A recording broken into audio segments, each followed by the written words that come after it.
सुप्रभात बच्चों। आज मैं आप सभी को कक्षा 5 की पाठ्य पुस्तक हिंदी साहित्य से पाठ 1 हिंदी का संसार नामक पाठ का अध्ययन कराने जा रही हूँ। जैसा कि नाम से ही पता चलता है, हिंदी का संसार यानी इस पाठ में हिंदी भाषा के बारे में वर्णन किया गया है। प्रस्तुत कविता में हमारी मातृभाषा हिंदी की विशेषताओं को इसके प्रसिद्ध कवियों के नामों के साथ सुंदरता से संजोया गया है। आगे आइए अब हम कविता पढ़ते हैं और उसका अर्थ समझते हैं। कविता की पहली पंक्ति है, मीरा केशव जायसी तुलसी सूर कबीर, किस भाषा की है भला हिंदी सी तकदीर। आगे देखते हैं, कवि व्याख्या कर रहे हैं कि हिंदी की प्रशंसा करते हुए कवि कहते हैं कि हिंदी भाषा जो है उसकी तकदीर मीरा, केशवदास, तुलसीदास, सूरदास एवं कबीरदास जैसे महान कवियों से गौरव को प्राप्त है। आगे की पंक्ति देखते हैं, शब्द शब्द संवेदना, अक्षर अक्षर प्यार, हर सुख से संपन्न है हिंदी का संसार। आगे कवि कह रहे हैं कि हिंदी के हर एक शब्द में भावुकता तथा अक्षरों में प्यार झलकता है। इस प्रकार हिंदी का संसार जो है वह हर सुख से धनी है, यानी कि वह हर सुख से संपन्न है। आगे की पंक्ति है, अंकित जिनकी रोटियों पर हिंदी का नाम, हिंदी उनके वास्ते शब्द एक बेदाम। आगे देखते हैं, कवि कह रहे हैं कि जो हिंदी भाषी हैं, हिंदी के प्रेमी हैं, उनके तो रोटी अर्थात व्यंजन में भी हिंदी का प्यार झलकता है। उनके लिए हिंदी के हर शब्द भावों से भरे हुए हैं। आगे की पंक्ति है, हिंदी तो छोड़ी मगर बन न सके अंग्रेज, एक मुखौटा उम्र भर रखते रहे सहेज।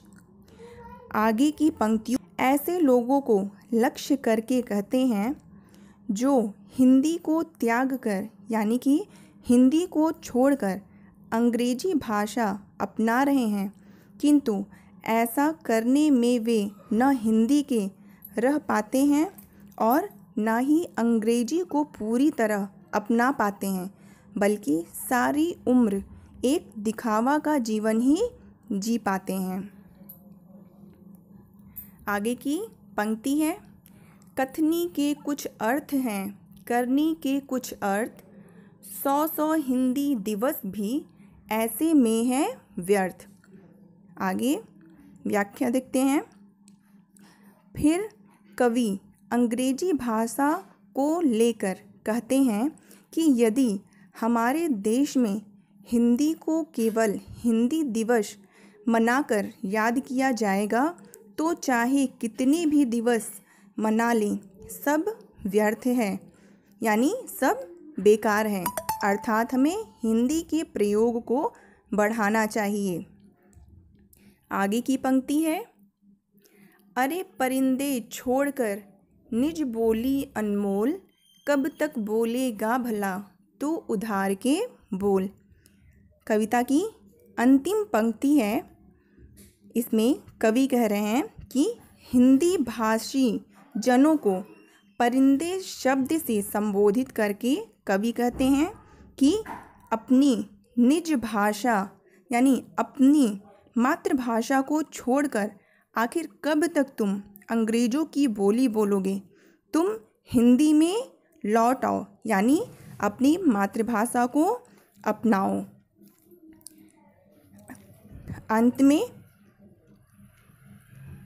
हिंदी के बारे में कहा गया है कि हिंदी हमारी मातृभाषा है तथा एक सरल भाषा है जो कोई भी बोल सकता है और हर जगह, चाहे देश हो या विदेश सभी जगह पर हिंदी बोलने वाले मिलते हैं और इसे आसानी से समझा भी जा।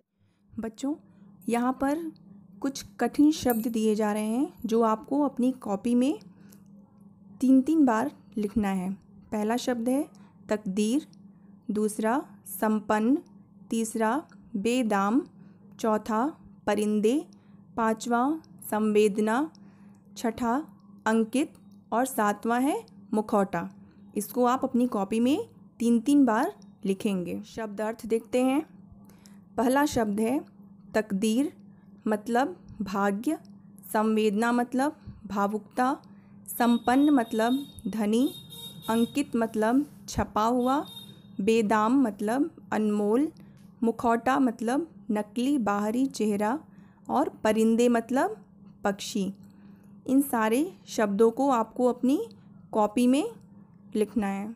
आगे आपको गृह कार्य दिया जा रहा है। यहाँ पर 3 प्रश्न दिए जा रहे हैं जिसका उत्तर आपको अपनी कॉपी में लिखना है। पहला प्रश्न है कविता में हिंदी भाषा के किन किन कवियों का उल्लेख किया गया है। दूसरा प्रश्न है कवि ने किन पंक्तियों के माध्यम से अंग्रेजी बोलने वाले भारतीयों पर व्यंग किया है। और तीसरा प्रश्न है हिंदी एक संपन्न भाषा है, इस भाव को बताने वाली पंक्तियाँ कविता से छांटकर लिखिए। इन तीनों ही प्रश्नों के उत्तर आपको अपनी कॉपी में लिखना है। आज के लिए इतना ही। धन्यवाद।